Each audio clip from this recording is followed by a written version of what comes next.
Okay, we are going to be reading the first part of The Wind in the Willows.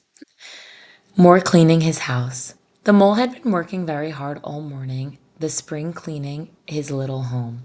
First with brooms, then with dusters, then on ladders and steps and chairs, with a brush and a pail of whitewash. He did this until he had dust in his throat and in his eyes, and splashes of whitewash all over his black fur. Spring was moving in the air above and the earth below, and around him and his dark and lowly little house. Any wonder he suddenly flung down his brush on the floor and said, "Bother!" and "Oh, blow!" and also "Hang spring cleaning!" and bolted out of the house without even waiting to put on his coat. Mole immediately made for the steep little tunnel, and without a moment's hesitation he began scraping, scratching, and scrabbling.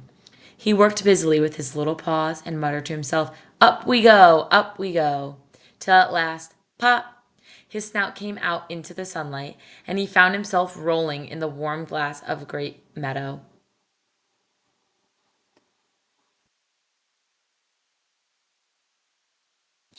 "This is fine," he said to himself. "This is better than whitewashing," he added, as he jumped with delight at the joy of spring. In this state of happiness he made his way across the meadow till he reached the hedge on the farther side. It all seemed too good to be true. As moving hither and thither, he observed everywhere birds building and leaves and flowers bursting forth.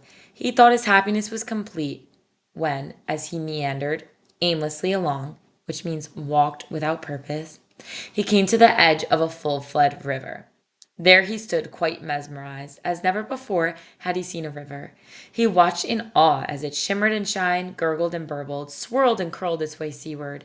So bewitched and fascinated was he that he trotted for a while by the side of it. Eventually exhausted by his tremendous effort, he sat down on the bank to rest. As he sat on the grass and gazed across the river, a dark hole in the bank opposite, just above water's edge, caught his eye. Mole quietly contemplated what a nice snug dwelling place it would make. As he gazed, something bright and small seemed to twinkle like a tiny star down in the heart of it. But it could hardly be a star, and it was too glittering and small for a glowworm.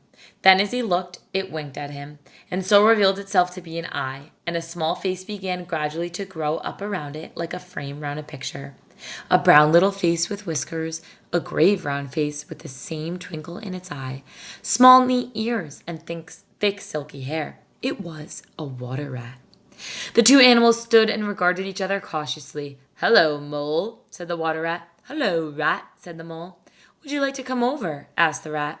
"Oh, it's all very well to ask," said the mole, rather grumpily, he being new to the river and the riverside.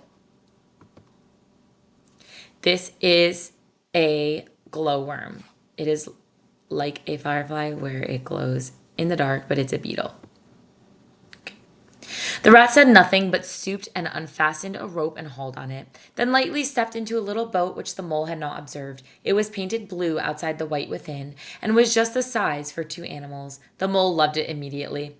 The rat sculled across. Then he held up his forepaw as the mole stepped gingerly down. "Lean on that," he said. "Now then, step lively." And the mole, to his great delight, found himself actually seated in the stern of a real boat. "This has been a wonderful day," said he, as the rat shoved off and took to the sculls again.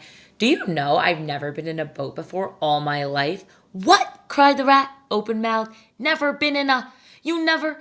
Well, why, what have you been doing then?" "Is it so nice as all that?" asked the mole shyly, though he was quite prepared to believe it as he leaned back in the seat and surveyed the cushions, the oars, and the fascinating fittings. "Nice? It's the only thing," said the water rat solemnly as he leaned forward for his stroke.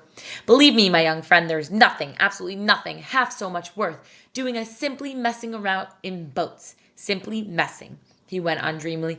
"Messing about in boats. Messily. Look ahead, rat!" cried the mole suddenly. It was too late. The boat struck the bank full tilt. The oarsman lay on his back at the bottom of the boat, his heels in the air. "About in boats or with boats," the rat went on cheerily, picking himself up with a pleasant laugh. "In or out of them, it doesn't matter. Look here, if you've really nothing else to do, what do you say we spend time on the river together?" The mole waggled his toes from sheer happiness, spread his chest with a sigh of contentment, and leaned back blissfully into the soft cushions. What a day I'm having, he said. Let us start at once. Hold on a minute, then, said the rat as he tied fast the boat and climbed up to his hole above. Moments later, he reappeared staggering under a fat wicker luncheon basket. Shove that under your feet, he said to the mole as he passed it down the boat. Then he untied the boat and looked at the skulls again. What's inside it? Asked the mole eagerly. There's cold chicken inside it, replied the rat. Cold tongue, cold ham, beef, pickled organ, salad, French roll, crust sandwiches, potted meat, ginger beer, lemonade, soda water. Oh, stop, stop, cried the mole. This is too much. Do you really think so? Inquired the rat. It's only what I take always on these little excursions. The other animals complain that I hardly have enough. The mole did not hear a word he said. He was already absorbed in the new life he was entering upon. He trailed a paw in the water and dreamed long walking dreams. The water rat, like the good fellow he was, sculled steadily and did not disturb. I liked your clothes, old chap, the rat remarked after some half hour or so had passed. I'm going to get a velvet jacket myself some day. I beg your pardon, said the mole, pulling himself together with an effort. You must think me very rude, but all this is so new to me. So is a river. The river, corrected the rat. And you really live by the river? What a jolly life. By it and with it and on it and in it, said the rat.